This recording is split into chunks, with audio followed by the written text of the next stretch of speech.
we will be looking at Ernest Mancoba, an artist who was one of the many African modernists at the start of the 20th century, often written out of Western art history, despite almost his entire artistic career occurring in, being informed by and contributing to Europe.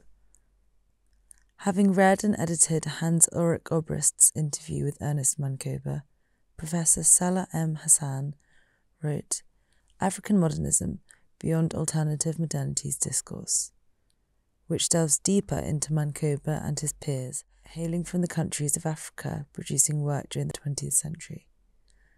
The article helps to widen the otherwise very Eurocentric lens through which we see the period of modernism. I thought it important to note that modernity means different things to different places. It is a fraught term which has garnered plentiful discussion in the fields of sociology, art, philosophy, theory, et al. As Hassan says, the problem of writing a history of modernity is compounded by the sense of the non-West providing a timeless, ahistorical backdrop against which temporal modernity is played out. The African influence on European modernism was very broad. It was often one-sided. Mancoba spoke of the fact that Paul Guillaume's book, Primitive Negro Sculpture, was at the heart of the discourse of this period. African masks were in markets, being picked up by European artists and incorporated into their works of art. Old colonial discoveries were constantly circulating, and Braque and Picasso's Cubism would be non-existent without the dynamic perspectival depictions of the figures and faces of these African masks, not to mention the exaggerated expressions and gestures. Les Demoiselles d'Avignon, completed in 1907, famously marked the start of Picasso's African period. This attitude to African art was exoticizing of a culture historically muted by its colonizers, more often than not hailing from Europe. The work and the thinking mimicked the colonial mindset in the way that it silenced the subjects at hand, dissected and categorized by the West as objects of study. Africa as a whole was being presented as a theme in culture and society, a harmful amalgam of all of its countries into one type of image.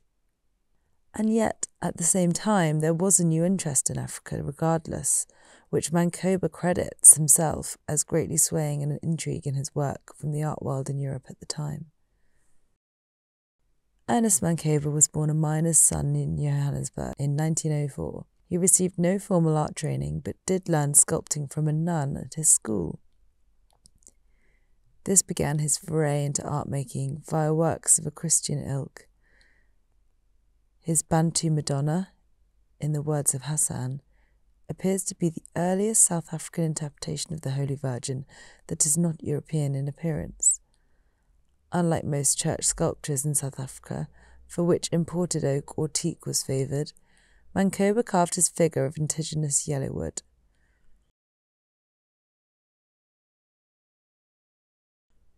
Mancoba moved to Paris in the late 1930s, only to find himself imprisoned by the Nazis.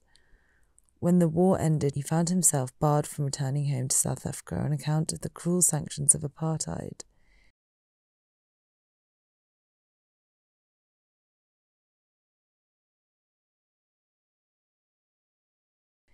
He would later move to Copenhagen and become one of the forming members of the Cobra art movement.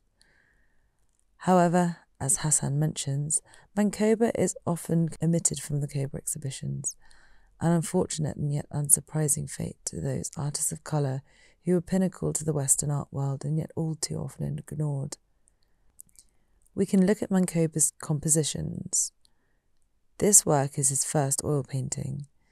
It's an impressive use of colour, each highly pigmented, given each its own plane to compose this symmetrical mask which consumes the whole composition.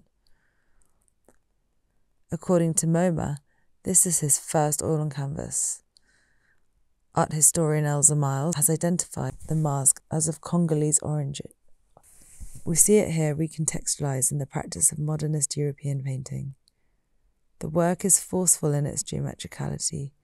The jut of the lines which form the mouth are like the front of a steam train, and we have the X motif in the centre, which our eyes lead up to thanks to the diagonal on the bottom half of the composition, reminiscent of the Renaissance emphasis on perspective and vanishing point.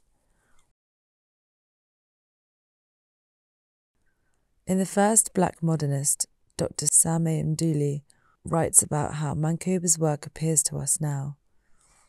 The South African identity has in the past 2 decades since South Africa's democracy been shaped by a particular kind of visuality, one that is concerned with the predicament of having to move beyond a prescriptive linear narrative and meaning of art as defined through the Western lens. As a result, South African art, it seems, is in a perpetual state of the post-apartheid moment.